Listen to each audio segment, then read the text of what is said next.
know that you wanted to know more about American voters and understanding them, so I'm just going to explain a little bit about it. So, the US operates under a two-party system, which is primarily Democrats and Republicans. This is largely of because in our system we tend to favor fewer parties. So basically how our voting system works is candidates who get the most votes win even if it's not a majority. So because of that, smaller parties often don't run because they know that their chances of winning are um, kind of slimmer. So voters will often tend to choose between the two main parties to avoid wasting their vote on a candidate that is unlikely to win. American voters have mixed reviews upon this system. Some think that they really like it because it's simple, and others feel that not all of their needs are represented because it's a two-party system.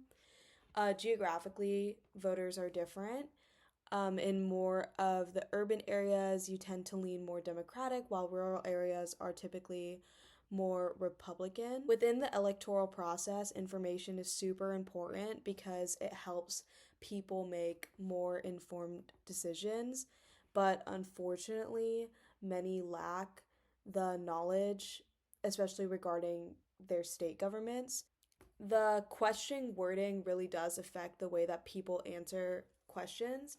So, for example, in the wording of a survey, it really affects the different responses. So, like the subtle changes within phrasing can lead to different answers.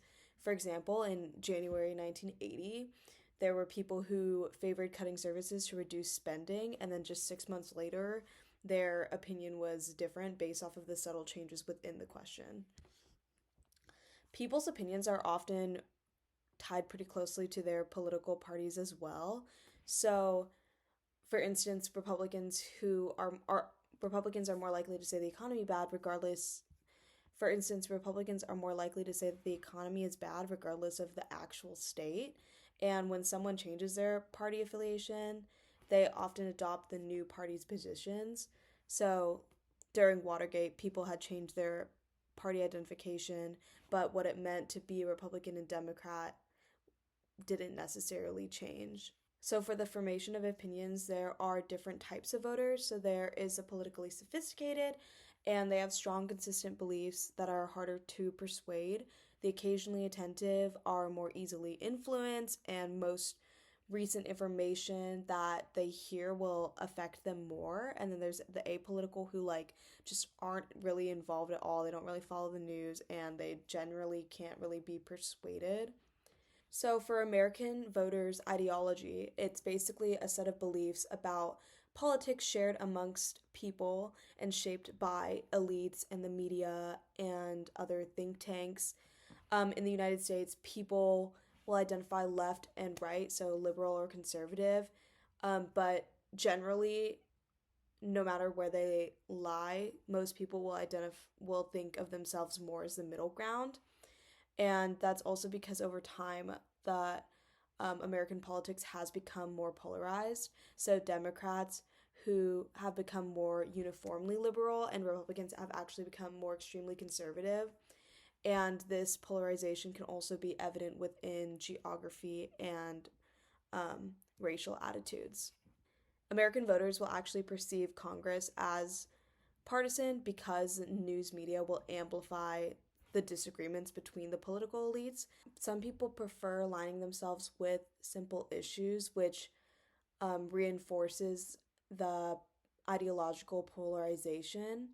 And most informed and partisan voters who have become more polarized, but this is less true for the general public. And for the people who are politically engaged and do have strong preferences about an issue, will most likely to align themselves with whatever party feels that way about that issue.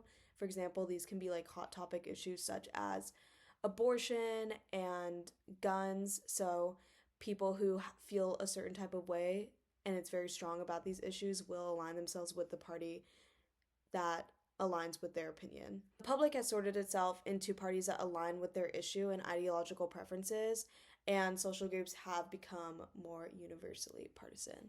So, I hope that this gives you a foundation for how to understand American voters and everything that you need to know about them this upcoming election season.